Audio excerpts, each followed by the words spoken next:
In this video, I will explain the meaning of the word Molek and its connection to the Jewish god Yahweh. Now, I think Molek means child sacrifice, but usually Molek is thought to be the name of a god to which child sacrifice is devoted. Molek is thought to be a god with the head of a bull who demands child sacrifice. But this is not based on any ancient sources. Molek is never described as having the head of a bull, and in fact he is never described as a god at all. Molek is never referred to as a god in the Bible, and the Bible mentions a lot of gods. Obviously Yahweh is mentioned as the god of the Jews, but also Ashtoreth is mentioned as the goddess of the Sidonians, who are the Phoenicians, Chemosh as the god of the Moabites, Milcom as the god of the Ammonites, and Dagon as the god of the Philistines. But Molek is never referred to as a god. And a god with the name of Molek is not found in any other Middle Eastern text either. The Egyptians and the Mesopotamians had a lot of gods, but none of them are called Molek. So to understand what the word Molek actually means, we have to go back to the original Hebrew in which the Bible was written. Now, the Bible was translated from manuscripts in the Hebrew alphabet, where the word Molek looks like this. So the word only has 3 letters because the Hebrew alphabet doesn't have vowels. So it states MLK. But that was not the original alphabet in which the Bible was written. When the Bible was written, the Jews still used another alphabet, which is known as the Paleo-Hebrew alphabet. And the Paleo-Hebrew alphabet also doesn't have vowels, so again the word only has 3 letters, MLK. And these actually look a lot like the letters in the Latin alphabet, but they're just mirrored because the Paleo-Hebrew alphabet is written from right to left instead of from left to right.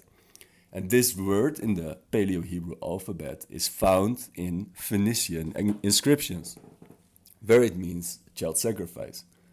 So the Phoenicians lived directly north of the Jews. They were not Jews and they didn't worship Yahweh, but they spoke the same language as the Jews, they had the same alphabet, and they also practiced child sacrifice.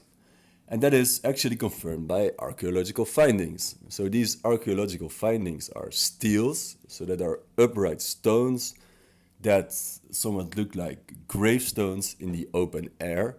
And these steles have been placed on top of buried urns. And inside the urns were the ashes and cremated bones of infants or lambs. So this is practically identical to the practice described in the Bible, where firstborn children should be sacrificed in principle, but lambs could be used as a substitute. And when these steles have inscriptions, they typically say stele of a sacrifice of a lamb that X gave to Lord Hammon, or stele of a sacrifice of a human that X gave to Lord Hammon. And X here is a personal name of the person who performed the sacrifice, and Hammon is the name of the god to which the sacrifice was made. And the word which is translated as sacrifice on these steles are the 3 letters M, L, and K in the Paleo-Hebrew alphabet. And again, the Phoenicians and the Jews spoke the same language. So if this word means sacrifice on the steles, it also means sacrifice in the Bible.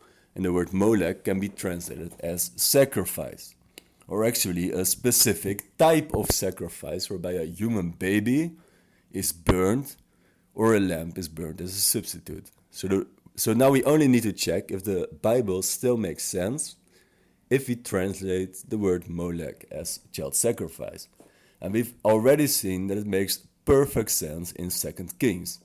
He defiled Tophet, which was in the valley of the son of Hinnom, so that no one could make his son or daughter pass through the fire for child sacrifice. Now we know that Tophet was used for child sacrifice, so this is a very logical translation. The word Molek can also be found in Leviticus 18, where it states, "You shall not dedicate any of your seed to Molek, thereby defiling the name of your God. I am Yahweh." Your seed here means your progeny, like elsewhere in the Bible. For example, Jesus is called the seed of David because David was his ancestor. Now, I don't like the translation, I am Yahweh. I think a much more natural translation is, which is me, Yahweh. So it states, thereby defining the name of your God, which is me, Yahweh. Now, it doesn't make sense to interpret Molek as a god here because sacrificing children to Molek wouldn't defile the name of Yahweh. Only child sacrifices to Yahweh would defile the name of Yahweh. But translating Molek as child sacrifice makes perfect sense. Then you get, you shall not dedicate any of your seed to child sacrifice, thereby defiling the name of your God, which is me, Yahweh. And by the way, I'm not sure this text was originally part of Leviticus 18 because it doesn't fit the rest of the passage. Leviticus 18 exclusively consists of laws against sexual practices. For example, you shouldn't have sex with your children, you shouldn't have sex with your mother, and you shouldn't have sex with animals. But the only exception is the law against child sacrifice. So I think it's very possible that this was a later addition and that it was only introduced to an existing text after Josiah had made child sacrifice illegal.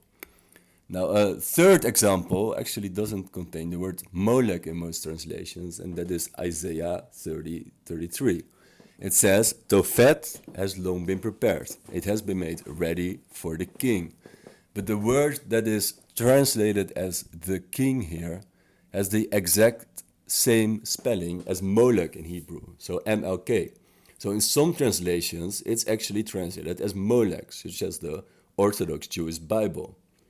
But translating the word as Molek as the name of a god doesn't make sense because Isaiah only worships Yahweh and he states that Yahweh will set the sacrificial pit on fire.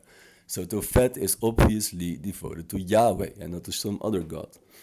However, if you replace the king by child sacrifice, the passage actually makes a lot more sense. So then you get, Tophet has long been prepared. It has been made ready for child sacrifice. And again, this is very logical because we know from other passages that Tophet was used for child sacrifice. And I think with this improved translation, we get a much better idea of what Isaiah is actually saying in Isaiah 30. So first you get, see, the name of Yahweh comes from afar, with burning anger and dense clouds of smoke. His lips are full of wrath, and his tongue is a consuming fire. So it's very obvious here that Yahweh is associated with fire, with the fire of the sacrificial pit. And then in verse 19 it states, and you will sing as on the night you celebrate a holy festival. But the words which are translated as celebrate a holy festival actually mean observe a sacrifice. Now, sacrifices are associated with festivals. For example, the Passover sacrifice is also celebrated as a holiday, but the Hebrew here just means sacrifice. So the correct translation should be, instead of celebrate a holy festival, observe a sacrifice. And the words as on and as when below can also just be translated as on and when, which makes a lot more sense, I think. So then you get, and you will sing on the night you observe a sacrifice. Your hearts will rejoice when the people playing pipes go up to the mountain of Yahweh, to the rock of Israel. And then finally, Tophet has long been prepared. It has been made ready for child sacrifice. Its fire pit has been made deep and wide with an abundance of fire and wood. The breath of Yahweh, like a stream of burning sulfur, sets it ablaze. And the original translation is very confusing and it's completely unclear why people should sing and what is the connection between Yahweh, Tophet, and the king. But my translation has a very clear meaning. Isaiah is describing how Tophet will be used to make a child sacrifice to Yahweh. So if Molek is not a god at all, but just a Hebrew word for child sacrifice, where does the image of a bull-headed god demanding child sacrifice come from? this is just a speculation on my part, but I think it could actually be based on Yahweh. Yahweh is not supposed to be depicted, but when Aaron made a statue of him, it was in the shape of a bull. Everybody took off their earrings and brought them to Aaron. Then he melted them and made an idol in the shape of a young bull. All the people said to one another, "This is the God who brought us out of Egypt." When Aaron saw what was happening, he built an altar in front of the idol and said, "Tomorrow we will celebrate in honor of Yahweh." And now again, the word celebrate here actually just means sacrifice in the original Hebrew. So it actually says, "Tomorrow we will sacrifice in honor of Yahweh." Yahweh was the God who brought the Jews out of Egypt, and Aaron is going to make sacrifices to Yahweh on the altar in front of the bull. So the bull is obviously supposed to represent Yahweh. So people did actually worship a bull god that demanded child sacrifice, but it was not Molek, because that was not a god at all, but it was Yahweh.